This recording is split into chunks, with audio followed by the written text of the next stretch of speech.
Jubilee Hills tonic wine shop లో excise అధికారులు సోదాలు జరుపుతున్నారు. ఎక్సైజ్ జాయింట్ కమిషనర్ కురుషి ఆధ్వర్యంలో సోదాలు జరుపుతున్నారు. వైన్ షాప్ లో ఎంఆర్పీ రేట్లను ఎక్సైజ్ ఎన్ఫోర్స్మెంట్ జీఎస్టీ అధికారులు పరిశీలిస్తున్నారు. హైదరాబాద్ లో మొత్తం 11 వైన్ షాపుల్లో సోదాలు జరుగుతున్నాయి.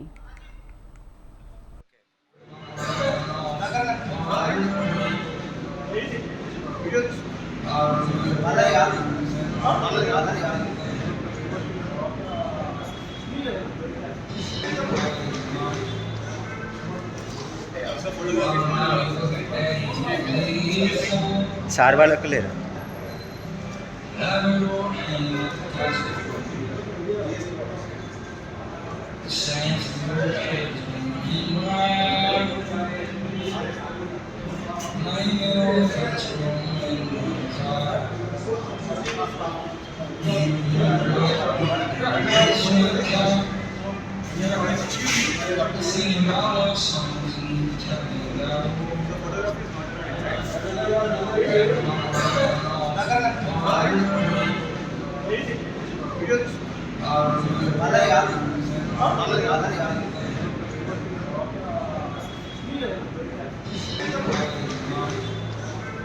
జూబ్లీహిల్స్ టానిక్ వైన్ షాప్ లో ఎక్సైజ్ అధికారులు సోదాలు జరుపుతున్నారు. ఎక్సైజ్ జాయింట్ కమిషనర్ కురుషి ఆధ్వర్యంలో సోదాలు జరుగుతున్నాయి. వైన్ షాప్ లో ఎంఆర్పీ రేట్లను ఎక్సైజ్ ఎన్ఫోర్స్మెంట్ జీఎస్టీ అధికారులు పరిశీలిస్తున్నారు. హైదరాబాద్ లో మొత్తం 11 వైన్ షాపుల్లో సోదాలు జరుగుతున్నాయి. పూర్తి సమాచారం కరెస్పాండెంట్ ఉషా అందిస్తారు. ఉషా,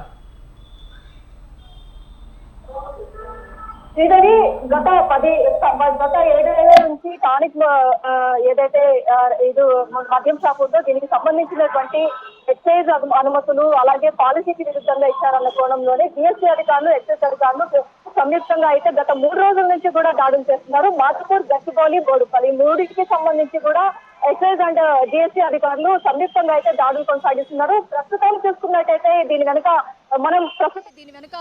మనం ప్రస్తుతం అయితే మాదాపూర్ దగ్గర ఉన్నటువంటి టానిక్ దగ్గర ఉన్నాము. టానిక్ లో ఇప్పటికే జిఎస్టీ అధికారులు ఒక్కొక్క ఏదైతే మద్యం బాటిల్కి సంబంధించినటువంటి లేబుల్ పైన ఉన్నటువంటి ఎంఆర్పి కాస్ట్ తో సహా క్షుణ్ణంగా అయితే పరిశీలిస్తున్నట్టుగా తెలుస్తుంది. ఎక్సైజ్ అధికారులు ఏదైతే గత ప్రభుత్వ హయాంలో దీని వెనకాల బడాబాబులే ఉన్నట్టుగా తెలుస్తుంది. గత ప్రభుత్వ హయాంలో మాజీ సీఎంఓ అధికారి భూపాల్ రెడ్డి కుమారుడు అభినయ్ రెడ్డి, అలాగే ఎక్సైజ్ ఉన్నతాధికారి కూతురు, అలాగే మరో అడిషనల్ ఎస్పీ కూతురు అయినటువంటి ప్రియాంక రెడ్డి భాగస్వామ్యంగా ఉన్నట్టుగా తెలుస్తుంది. మొత్తం 5 డిఎస్పీల ఆధ్వర్యంలో అయితే ప్రస్తుతం అయితే 3 రోజుల నుంచి కూడా దాడులు కొనసాగుతున్నాయి. ఎక్సైజ్ జాయింట్ కమిషనర్ కురిషి ఆధ్వర్యంలో సోదాలు అయితే కొనసాగుతున్నాయి. 100 కోట్ల ట్యాక్స్ ఎగ్గొట్టిన టానిక్ వైన్ షాప్ నిర్వాహకులు 2016లో ఎక్సైజ్ శాఖ మంత్రిగా ఉన్నటువంటి ఎక్సైజ్ శాఖ మంత్రి ఆదేశాల మేరకే స్పెషల్ జీవో దీనికి జారీ చేశారు. ఐలైఫ్ పబ్ అలాగే మరో 3 పబ్బులకు సంబంధించి స్పెషల్ జీవోను కూడా వీరు అనుమతించినట్టుగా తెలుస్తోంది. ఎక్సైజ్ శాఖ అలాగే కమర్షియల్ ట్యాక్స్ అధికారులు తీరుపై కూడా ప్రభుత్వం సీరియస్ గా ఉంది. మొత్తానికి చూసుకున్నట్టయితే టానిక్ వైన్ షాప్ లో తెలంగాణలో 18 బేవరేజెస్ డిపోలు కూడా ఉన్నాయి. మొత్తం విదేశీ మద్యం అమ్మకానికి ప్రత్యేక జీవో కూడా 2016లోనే అనుమతించినట్టుగా తెలుస్తోంది. టానిక్ ఎలైట్ వైన్ షాప్ కి సంబంధించి A4 ఎలైట్ లైసెన్స్ ఎలా ఇచ్చారో అన్న కోణంలో కూడా ఏ మద్యం షాప్ కి లేని అనుమతులు టానిక్ కి మాత్రమే ఇచ్చారన్న కోణంలో కూడా అభియోగాలు ఉన్నాయి. కాబట్టి దీనికి సంబంధించి కూడా లోతైన దర్యాప్తు అయితే చేస్తున్నారు. అలాగే ఒక్క ఎలైట్ వైన్ షాప్ లో 11 షాపులు నిర్వహిస్తున్నారు. కాబట్టి టానిక్ వైన్ షాప్ నిర్వాహకులు దీనికి సంబంధించి కూడా మొత్తం తతంగం మొత్తానికి కూడా మాజీ ఐఏఎస్ అధికారి హస్తం కూడా ఉన్నట్టుగా తెలుస్తోంది. ఇన్ని సంవత్సరాల నుంచి 100 కోట్ల ట్యాక్స్ ఎగరగొట్టారు.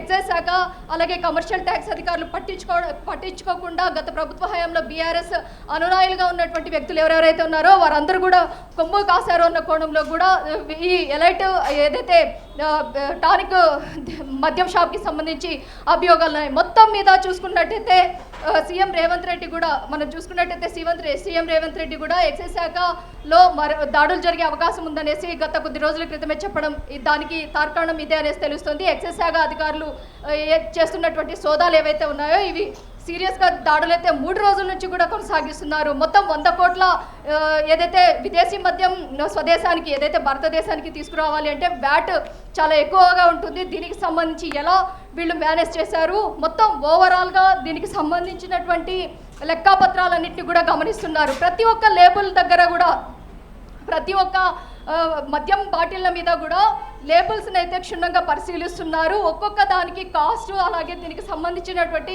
వీరు ఎక్కడా లేని డిపోల నుంచి కూడా మద్యం రాష్ట్ర వ్యాప్తంగా డిపోలు ఎన్నైతే ఉంటాయో వాటన్నిటి నుంచి కూడా మద్యాన్ని కూడా దిగుమతి చేసుకున్నారు. విదేశాల నుంచి కూడా ఏకైక మద్యం షాపు అంటే ఈ టానిక్ ఒకటే. విదేశాల నుంచి కూడా జిఎస్టీ చెల్లించకుండా వీరు మద్యాన్ని దిగుమతి చేసుకున్నారన్న అభియోగాలు కూడా ఉన్నాయి. గత ప్రభుత్వ హయాంలో అధికారులు అండదండలు చూసుకొని ఈ మొత్తం కూడా చెరిపారు అన్న ఆరో అభియోగాలు ఉన్నాయి. ఎక్సైజ్ శాఖ అధికారులు ఎక్సైజ్ అధికారి కూతురుతో పాటు సీఎంఓ కార్యాలయానికి చెందినటువంటి ఇద్దరు, అలాగే మాజీ మరో ఐఏఎస్ అధికారి కూడా ఇందులో ఉన్నట్టుగా తెలుస్తుంది. ఓవరాల్గా చూసుకున్నట్టయితే ఎక్సైజ్ అండ్ జిఎస్టీ ఇద్దరు చేస్తున్నటువంటి దాడిలో ఎంతవరకు వీరికి ఇక్కడ ఉన్నటువంటి లెక్కపత్రాలు వీరు చూపించే అవకాశం ఉంటుంది. నిన్న కూడా మనం చూసుకున్నట్టయితే వీళ్ళు మొత్తం ఆధారాలతో సహా జిఎస్టీ చెల్లించామన్న కోణంలోనే వీళ్ళు చెప్పడం జరిగింది.